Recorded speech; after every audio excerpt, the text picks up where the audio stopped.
Now, let's take a look at some of the important data structures of a GPT partition header. Now, in previous workthroughs, we worked to break down the individual protective MBR and the header by color coding it for ease in usability to help us kind of navigate these structures a little bit more efficiently. So we're going to cover some of the important data structures in a GPT header. These are important structures, I believe, to know in the event of data corruption, or you have to manually test, validate some tools, or this is the tool you have to work with and you have to do it by hand. This is going to be able to enable you to completely continue doing your work in the face of challenges or maybe different tools that become available. So we can see up here that sector 0 again is our protective MBR. Now we're going to focus on sector 1 of the GPT partition header. So the first important data structure that we're going to take a look at is the GPT header logical block addressing offset, which can be seen at starting at offset 18. Here we can see that it is really just identifying itself, that it is located at sector number 1, and this is very consistent. Okay, it's just helping to kind of give you that idea that this is where it's located. Okay, now the second is really important because this is the location of the backup GPT header, and this is a very distinct difference between the GPT partition table header structure and its legacy, the MBR, because the MBR versus GPT has a big difference, and that's namely the GPT has a backup of itself located on the same storage medium. Typically, this is located at the very end of a disk, but for specifics, you can look at the offset starting at 20 for a total length of 8 bytes. You can see the backup GPT header logical block address sector offset.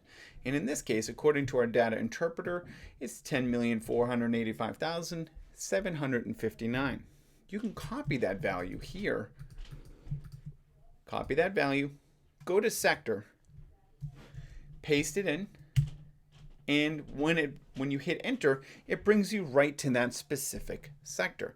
And here we can see a fully functional GPT header at the end of the disk for backup or redundancy. In the event of data corruption, the disk in the structures will automatically navigate to the backup and be able to continue working. This is a really great, really important redundant piece of technology to help preserve data. Let's scroll up back to the top here. So going back to our focusing on our header, the next we're going to look at is the usable LBA sector count, and that can be located starting at offset 30.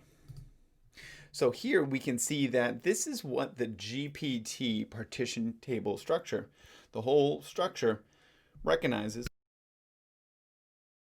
the total number of sectors that are available on this given storage medium. And in this case, we can see it here right in our data interpreter. Okay, this is important to note because if you're working, especially by hand, to figure out, do I have all the information? Do I have all the partitions? Am I possibly missing something? Knowing what the disk recognizes as a total sectors can also help you validate, is there some sort of funkiness going on with the disk?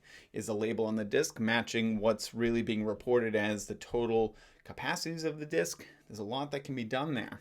So it's just important to note how many sectors are supposed to be associated with this given storage medium. The next we can look at is the partition table LBA sector offset. And that can be located starting at offset 48.